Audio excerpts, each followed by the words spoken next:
Olá, espero que estejam todos bem, se cuidando e dando continuidade ao estudo do livro Caminho, Verdade e Vida, de autoria espiritual de Emmanuel, psicografado por Francisco Xavier. O capítulo de hoje é o 168, intitulado Na Meditação. E a base evangélica utilizada está em Marcos, capítulo 6, verso 32.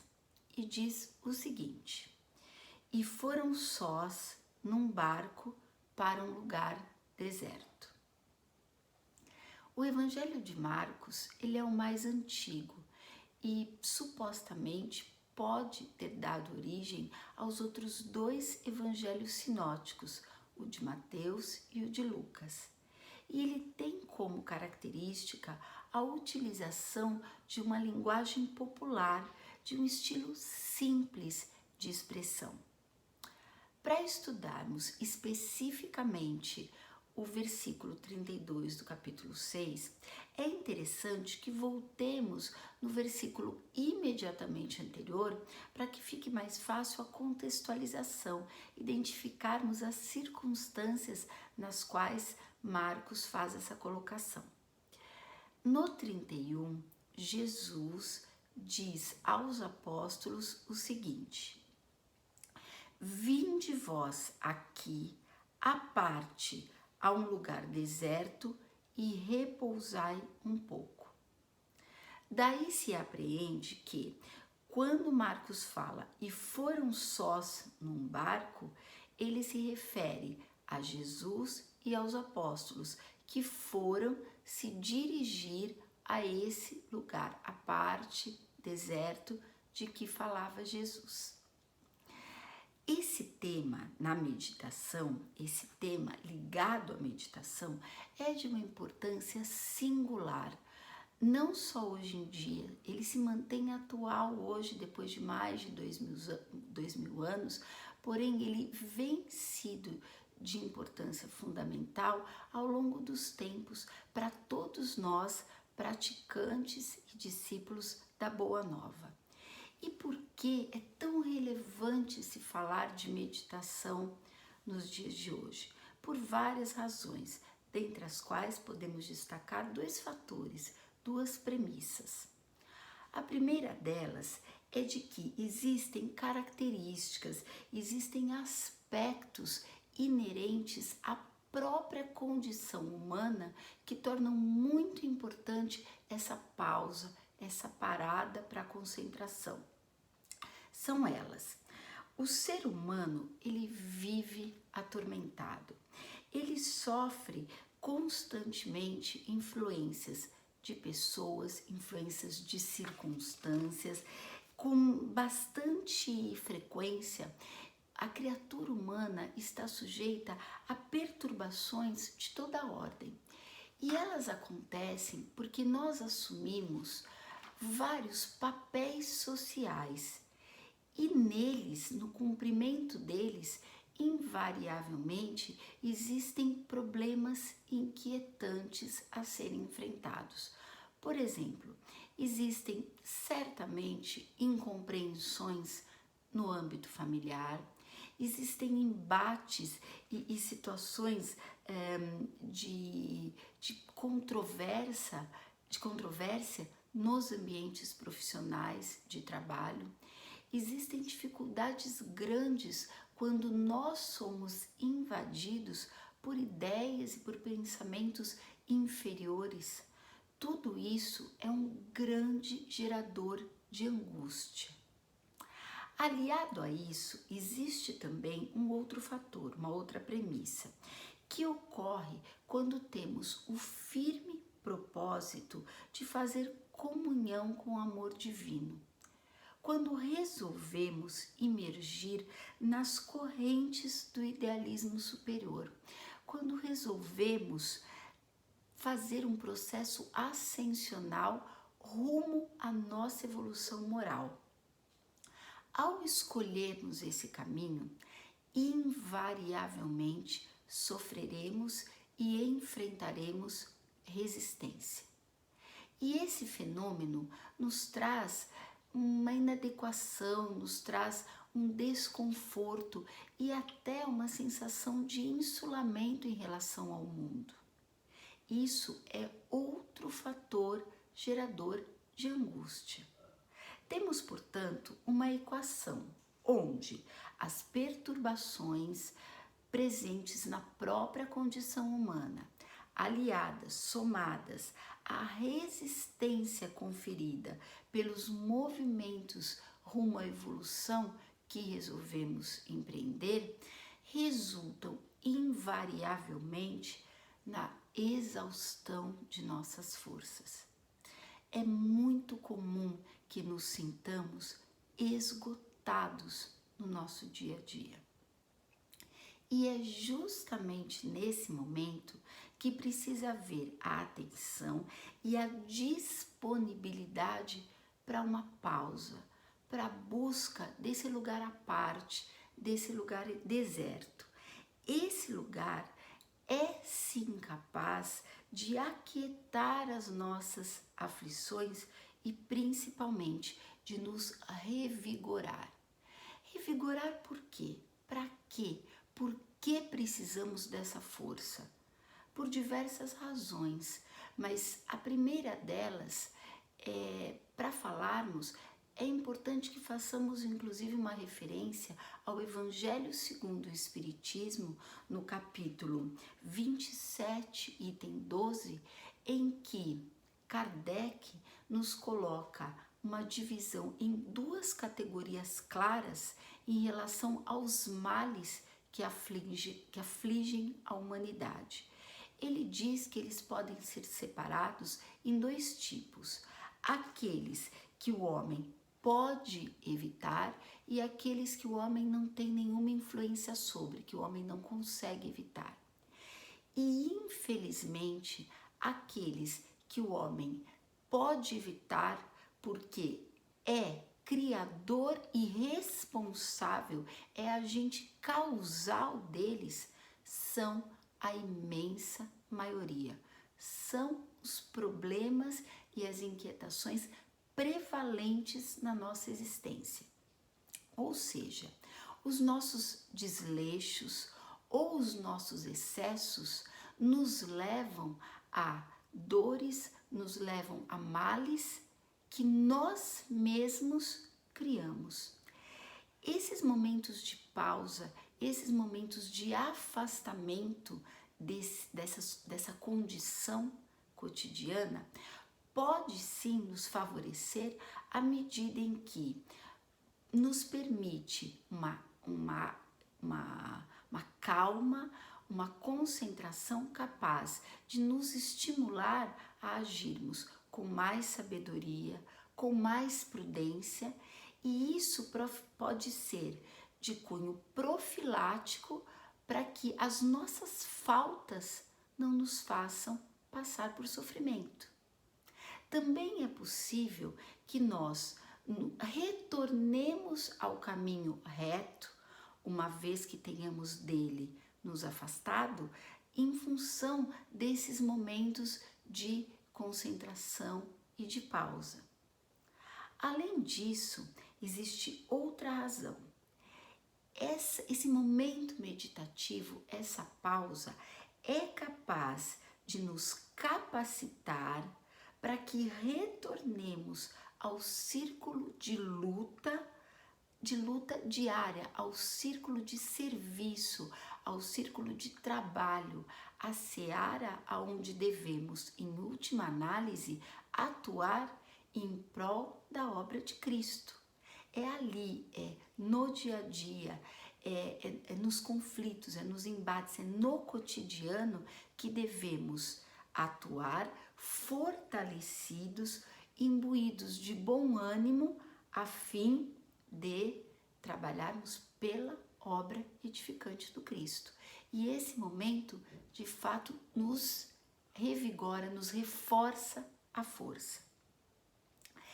É importante, entretanto, que tenhamos uma visão desse lugar deserto ou desse lugar à parte que vá além da interpretação literal. Quando Marcos diz, e foram sós num barco para um lugar à parte, é muito comum que inicialmente a criatura humana entenda e inclusive busque esse lugar à parte em mosteiros, em templos, em locais bucólicos, enfim, num local físico que possa conferir algum tipo de calmaria, de contato com a natureza, onde haja cenários a serem contemplados. E não há nenhum erro nisso. Inclusive, essa influência externa pode ser, num primeiro momento, favorável para o processo de concentração.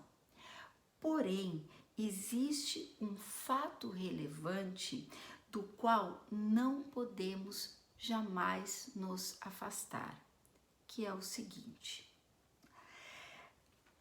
os ensinamentos do Cristo não se fixam nunca no mundo externo. Por isso, a necessidade de apreendermos a simbologia que envolve esse lugar deserto ou esse lugar à parte. Esse lugar vai além do local físico para onde supostamente deveríamos nos dirigir. Cristo, na verdade, nos incentiva a que procuremos um lugar deserto dentro de nós mesmos, numa espécie de câmara silenciosa. Seria um lugar secreto, um lugar dentro do nosso coração, da nossa alma, da nossa consciência, aonde seríamos capazes de ter contato com nossa essência, com nossa identidade, com quem somos de fato. E a partir daí, nesse momento e imbuídos dessa concentração, também vamos ser com certeza capazes de nos sintonizar e nos conectar com a espiritualidade, com o amor infinito do Cristo e dessa forma receber intuição, receber inspiração que nos ajude a quê? A dimensionar as dificuldades, os males, as vicissitudes dessa vida, porque na verdade elas precisam ser, primeiro de tudo, dimensionadas, repercutidas e, é lógico, também enfrentadas. Além disso, podemos obter um bálsamo nessa seara para nossas feridas, para as nossas aflições, para as nossas inquietações. Emmanuel intitula esse capítulo Na Meditação. E por conta disso, vale a pena abordarmos o conceito de meditação. O estado meditativo é assim entendido quando existe um direcionamento da atenção, do foco, sem desvio, até que o mundo à nossa volta não seja mais capaz de nos influenciar. É inclusive interessante, um parênteses, para dizer que fisicamente os efeitos produzidos no cérebro pela meditação, aprendidos através de ressonância magnética, estudados pela ciência, eles são muito semelhantes aos efeitos causados no cérebro pela prece. Então, essa concentração, ela tem efeitos físicos em nós. E a própria ciência, diante disso, ela nos traz luz para uma questão muito comum que vocês com certeza já devem ter ouvido no dia a dia. Eu não consigo meditar. Meditar é para outro tipo de personalidade diferente da minha. Eu não sou capaz de me concentrar. Eu não disponho dos recursos internos necessários para essa prática. Isso é muito comum. Todos já devem ter ou verbalizado algo parecido ou ouvido alguém que o fez. Porém, A ciência veio trazer à luz e veio inclusive com uma constatação trazer um grande alento a esse tipo de conceito. A ciência conseguiu detectar que nós estamos e somos sim vocacionados à meditação.